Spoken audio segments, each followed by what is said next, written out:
Herkese merhabalar. Havaların ısınmaya başladığı ve piknik sezonunun da yavaş yavaş açıldığı şu dönemde ben de sizlere çok lezzetli bir mangalda tavuk sosu tarifi hazırladım. Ben bugünkü tarifimde toplamda 2,5 kilo kadar tavuk kanadı ve bu şekilde de tavuk incik eti kullandım.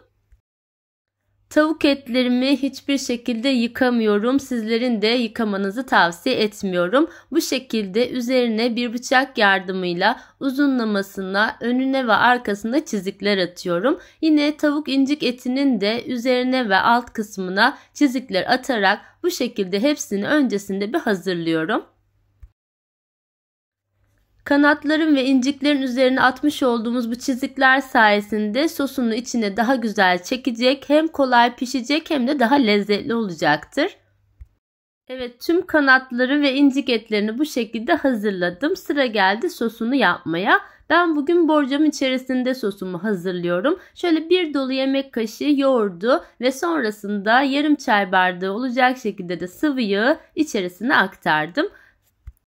Şöyle birer tatlı kaşığı olacak şekilde biber ve domates salçasını da ekledikten sonra şimdi de içerisine bir dolu yemek kaşığı tatlı toz kırmızı biber ekliyorum. Bir tatlı kaşığı pul biber ve bir çay kaşığı olacak şekilde karabiberi de ekledikten sonra içerisine bir yemek kaşığı da kekik ilave ediyorum. Son olarak içerisine tuzunu da ekledikten sonra tüm bu malzemeleri güzelce karıştıracağım. Bu arada sizler tuzunu ve baharatlarını damak tadınıza göre arttırabilir ya da azaltabilirsiniz.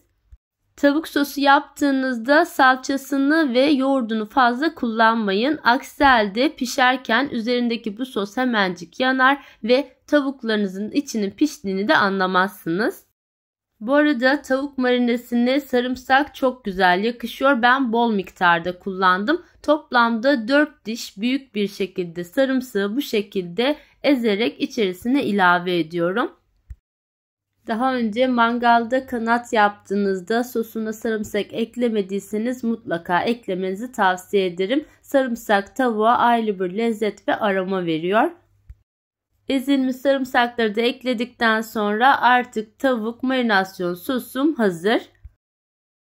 Toplamda 2,5 kilo kadar tavuk etim olduğu için birden sosun içerisine ilave etmedim. İlk olarak yarısını ekleyerek şöyle elimle güzelce tüm sosu yedirdikten sonra kalan tavuk parçalarını da yine içerisine ekliyorum.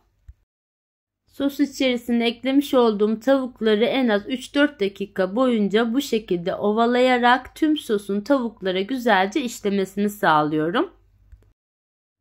Ben tavuklarımı mangalda pişireceğim ama aynı sosu kullanarak yine dilediğiniz tavuk çeşidiyle fırında da bu tarifi yapabilirsiniz.